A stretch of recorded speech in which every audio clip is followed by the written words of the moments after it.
네, 안녕하십니까. 오늘 이렇게 여러분들과 페루 어떤 생태 문명, 자연 환경 등에 대해서 여러분들과 같이 강의를 하게 된 한병길 대사입니다. 저는 지금 한중남미협회 회장으로 약 3년 전에 5대 회장으로 취임하여 근무하고 있고, 외교부에 한 36년 근무하면서 한 18년 동안 본부에서도 국장, 과장 다 했고, 그다음에 제 공간에서도 여러 나라에서 이제 근무를 했고, 대사는 페루 대사하고 아르헨티나 대사를 했습니다. 그래서 특히 이 페루라는 나라가 가장 어떻게 보면은 흥미로운 나라입니다. 아마 여러분들께서 텔레비에서도 여러 번 보셨겠지만 그야말로 생태 문명의 보고입니다. 어떻게 보면은 한마디로 표현하기 어려운 여러 가지 그 얼굴을 가지고 있는 신비로운 나라입니다. 약 20분에 걸쳐서 이 얘기를 해달라고 하는데 20분 가지고는 턱없이 부족한데 불구하고 오늘 제가 최선을 다해서 강의를 하도록 하겠습니다. 우선 페루라는 나라는 남아메리카 대륙의 서북 쪽에 위치하여 있는 나라고, 지금 PPT를 보시겠지만 세 개의 그 지역으로 나눠져 있습니다. 라코스타라고 해서 해안 지역, 사막성이고 온난 다습하며,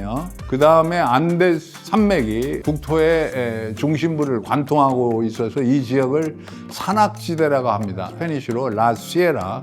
이 지역에서는 우기와 건기가 구분이 되어 있고, 그 다음에 아마존 밀림 지역입니다. 우리가 정글이라고 하는데 스페니쉬로는 셀바라고 그러죠. 라셀바. 그래서 열대성 기후가 있고, 이 아마존은 전부 다 브라질에만 있는 것으로 알고 있지만 아마존이 발원해서 브라질에서 대서양으로 가는 긴 여정에 약 4분의 1은 페루에 있습니다. 그리고 여러분들이 특히 기후 생태학적으로 많이 듣는 용어로 엘니뇨, 라니냐, 기후 관련 용어가 다 페루에서 나온 겁니다. 여기 지금 PPT에도 있는 것처럼 크리스마스 부근에 페루 해안 동태평양 해수 온도가 따뜻해지는 현상을 페루 어부가 발견해서 크리스마스에 뭡니까? 아기 예수, 그 조그마한 아이, 이게 엘니뇨라는 베이비 정도보다는 좀 크죠. 그런 이름을 붙였고, 반대역 현상에 대해서는 라니냐라는 여자아이라는 이름을 붙였습니다. 이렇게 페루는 다양한 기후, 생태 환경을 가지고 있기 때문에 거의 모든 음식 재료가 난다고 보면 됩니다. 페루 앞바다에는 세계에서 가장 풍부한 어장이 형성되어 있고, 지금 우리가 먹고 있는 오징어 채의 거의 3분의 1은 다 이 페루 앞바다에 있는 대왕 오징어를 수입에다가 먹고 있는 겁니다. 그리고 안데스 산맥에서 나는 각종 감자 여러 가지가 있어서 명실상부하게 페루는 남아메리카 대륙에서만이 아니라 전 세계적으로 음식 문화에서는 넘버1을 차지하고 있습니다. 이것은 제가 보증할 수 있고, 그 다음에 이 페루라는 나라가 생태 환경 쪽으로도 이렇게 흥미롭지만은 인구 비율도 상당히 흥미롭습니다. 가장 남아메리카 대륙에서 아직까지도 원주민 비율이 높은 나라입니다. 그러니까 전혀 혼혈이 안 된 사람들. 콜럼버스가 발견했을 때 그대로의 원주민이 약 3알이 살고 있고, 6알이 원주민하고 백인하고 혼혈되어 있는 사람, 이것을 메스티조라고 하죠. 나머지 10%가 남는데 그중에 6%가 백인이고 3%가 흑인이고, 그 다음에 중국인, 한국인 이런 건 1% 이제 미만이고, 그 나라 국토 면적은 브라질, 아르헨티나에 의해서 3번째로 큰 나라입니다. 인구는 콜롬비아에 의해서 5번째로 중남미 대륙에서 많은 나라입니다. 그 다음에 페루가 이러한 다양한 생태 기후적인 자원을 가지고 있기 때문에 관광객으로 해서는 전 세계에서 제가 보기에는 마추픽추에 거의 비견될 만한 관광지가 많이 있습니다. 그래서 아까 여기 좀 써놨습니다만 월드 트래블 어워드를 2010년, 2011년, 2017년, 2020년 남미 최고 친환경 여행지로 선정된 바가 있습니다. 그리고 이제 가장 대표적인 그런 생태 환경 보호구역을 여기 지금 소개를 하려고 하고 있습니다. 티티카카 호수 다 얘기 들어보셨죠? 볼리비아하고 호수를 가운데 두고 같이 점유하고 있는데 세계에서 가장 높은 위치에 있는 호수입니다. 3,800m입니다. 제가 거기 갔다 왔습니다. 갔다 왔는데 이게 왜 중요하냐? 생물 다양성 면에서 보호되어야 할 그런 지역이다. 이렇게 되어 있고, 두 번째가 파라카스 국립보호지역이라는 데가 있습니다. 페루 리마에서 남쪽으로 한 260km 떨어져 있는데 파라카스 옆에 이슬라데 마예스타라는 섬이 있습니다. 통째로 철새와 바다사자 군락지입니다. 수만 마리의 바다사자가 있고 철새가 있습니다. 여기가 장관입니다. 그래서 여러분들이 남미 가시게 되면은 꼭 보시고, 그 밑으로 조금 더 내려가면은 뭐 요새 텔레비 프로에 많이 나왔어요. 나스카라는 데가 있죠. 누가 우주인이 와서 뭐 그려놓은 이상한 지상화, 땅에다가 그려놓은 그림이 있는 데가 있고, 그 다음에 이제 뭐 우리 코미디언도 많이 갔다 왔는데 사막에 오아시스가 있고, 거기서 이제 여러 가지 사막 자동차도 타고 여러 가지 게임도 한 걸 제가 텔레비에서 봤습니다. 근데 세 번째로 보면은 우아스카랑 국립공원이라는 데가 있습니다. 이게 안데스 산맥 속에 거의 이제 가장 높은 산을 우아스카랑이라는데 6,768m인데 이 지역 일대를 우아스카랑 국립공원이라고 하는데 한 6,000m 이상의 고봉이 한 50좌 내지 한 60좌가 이렇게 뭉쳐 있습니다. 거기 대표적인 산중에 있는 도시가 우아라스라는 도시인데 거기에 우리 코이카 봉사단원들이 꼭 가서 봉사도 하고, 또 저도 여기 2번이나 이제 갔는데 여기에 없어졌던 뭐 옛날 그 우리 페루의 동식물 관련했던 비쿠냐라는 라마보다 더 성숙된 그런 동물인데, 비쿠냐라는 것도 서식을 해서 다시 우리가 볼 수 있게끔 만들어 놓고, 퓨마 뭐 여러 가지 이제 이런 게 있습니다. 여기도 꼭 한번 가보시기를 권고드립니다. 네 번째가 띵고마리아 국립공원이라는 데가 있는데, 띵고마리아 이 국립공원은 정글 속에 있습니다. 정글 속의 생태계를 보려면은 여기 띵고마리아에 가야 한다는 거고, 여기 이제 그 PPT에 나와 있는 대로 페루를 상징하는 새인 안데스 바이닥, Andean Cock of the Rock 이라는 것이 서식하고 있습니다. 그 다음에 이제 여러분들한테 설명드릴 수 있는 것은, 페루 정부가 최근 이렇게 생태 환경의 보고인 페루에 이런 자원을 보호하기 위해서 특별한 정책을 쓰고 있습니다.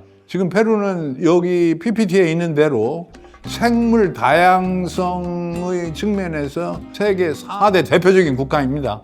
그래서 아마 체계적으로 이 사람들이 관리를 하고 외국 사람들이 와서 관심을 많이 보여주고 있습니다. 그리고 이 페루에 한번 근무한 사람들은 페루를 사랑하지 않을 수가 없습니다. 이번에 교황으로 당선된 레오 14세 페루 사람입니다. 페루 국적도 있고, 페루에 선교사로 갔다가 아예 20몇 년 동안 거기서 선교를 하면서 그냥 원주민으로 산 거예요. 그 다음에 우리 WHO 총장 했던 우리 이종욱 박사 있죠. 이종욱 박사 부인이 일본 분입니다. 안양에서 이종욱 박사가 인턴인가 레지던트 할 때 가부라키 여사, 일본의 좀 많은 분이에요. 와서 봉사활동을 했는데 그 영혼이 너무나 빛나서 이종욱 박사가 결혼을 했어요. 근데 그 가부라키 여사가 와서 봉사활동을 한 데가 페루입니다. 페루. 제가 대사하면서 2번 모시고 식사도 하고 이제 이런 게 있는데, 그만큼 많은 외국인이 관심을 가지고 있고, 페루 정부의 생태 환경 정책은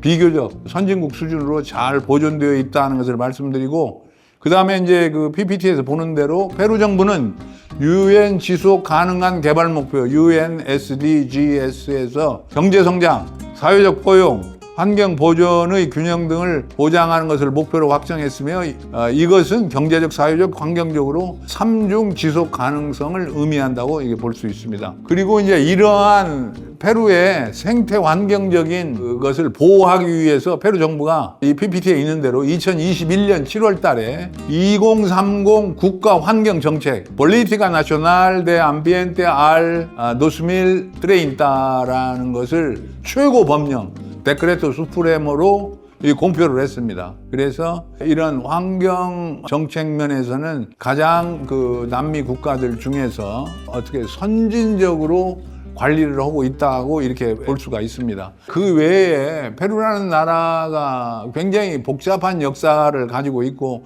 식민시대 이전부터 대개 우리가 이제 잉카 문명이 있었다는 걸 우리가 다 잘 알고 있습니다만 잉카 이전에도 PPT에 있는 대로 여러 가지 문명이 있습니다. 시간 관계상 다 생략하고 프란시스코 피사로가 1532년에 와서 점령을 하고 식민지를 만든 이후에 부왕청이 페루에 미레이나토, 이게 바이스로이, 국왕을 대신하는 스페인 국왕 와서 200년간 지배를 했습니다. 남미 전체를 지배를 했는데 이게 너무 넓고 관리하기 어려워서 결국에 지금 보고타에 누에바 그라나다라는 부왕청이 생겼고 그 다음에 지금 아르헨티나 지역에 리오델라 플라타라는 부왕청이 생겨서 그야말로 남미 통치의 심장부였다.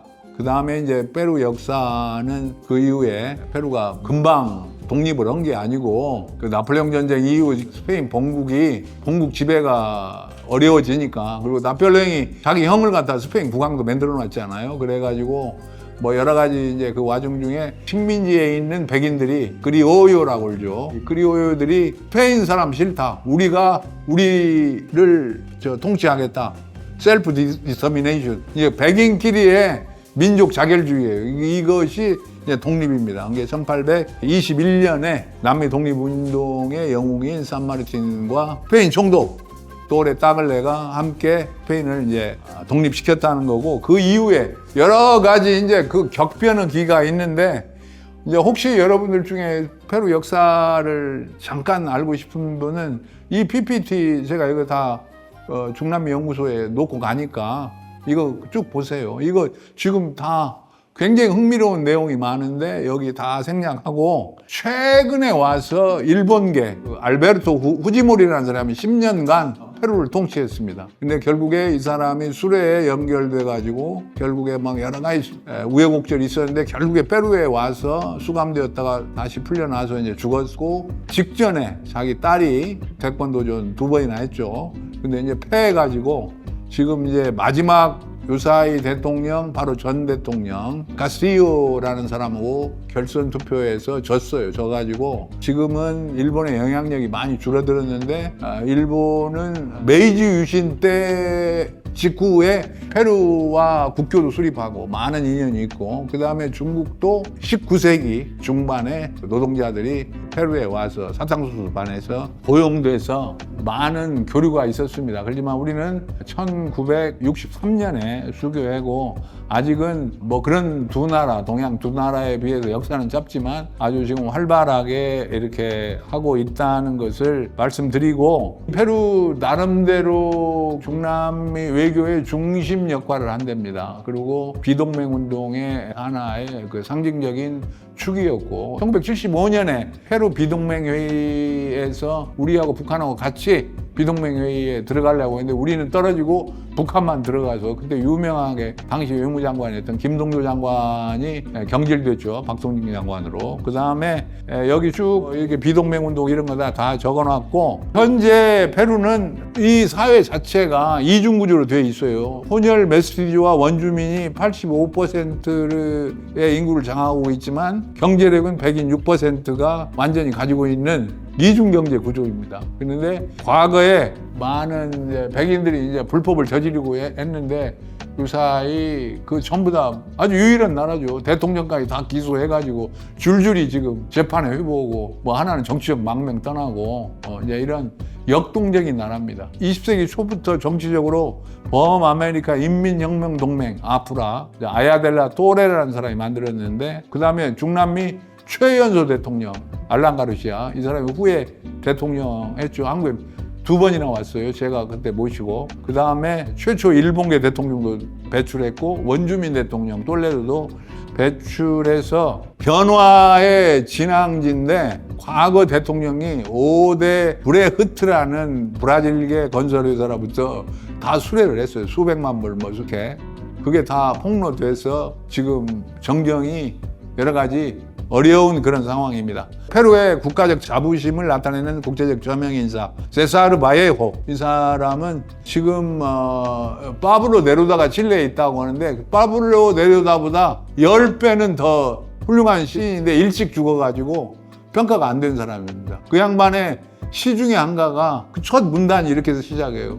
나는 하느님이 아픈 날 태어났다. 그걸 처절한 거죠. 그 다음에 아프라를 만든 빅토르 라울 아야델라 또레, 카터 대통령이 죽었을 때 조문도 했고요. 그 다음에 구스타보 구티에레스 신부, 해방신학의 창시자고, 그 다음에 하레스 하비엘 페레스 데 쿠에이알 제5대 유엔 사무총장입니다. 올해 돌아가신 마리오 바르가스 요사, 아레키파 대생으로 노벨 문학상을 2010년에 수상했습니다. 제가 있고, 그 다음에 우리나라와의 관계는 중남미 국가 중에서는 가장 깊은 나라 중에 하나입니다. 페루 대통령이 5번이나 한국에 왔고, 그 다음에 우리 대통령도 3번이나 왔고, 특히 방위산업에 대해서 관심이 많아요.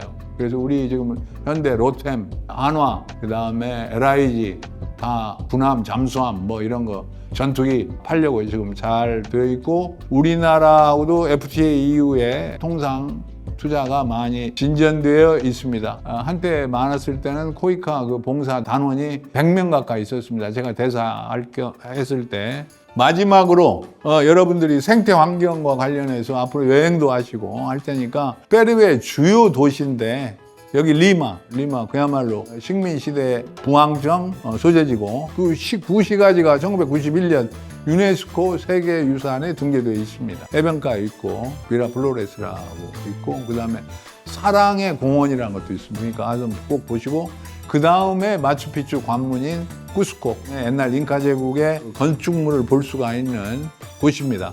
아주 색다른 곳이죠. 그 다음에 이카 개그맨들이 가가지고 여러 가지 사진도 많이 찍었던 그 사막 속에 오아시스가 있는 도시 와카치나라는 사막입니다. 그 다음에 뿌노, 아까 얘기했던 티티카카 호수와 인접해 있는 도시, 4,000m 정도의 고지에 있는 도시고, 아까 얘기했습니다. 외계인이 와서 그린 것 같은 지상화, 땅바닥에 이상한 벌새, 별 뭐 이런 걸 그려놓은 게 있습니다. 그러니까 나스카라는 도시가 있습니다. 그래서 그 전체를 나스카 라인이라고 하죠. 그 다음에 그 페루가 자랑하는 그 세사르 바예호 같은 시인이 태어난 트루히오라는 도시가 있습니다.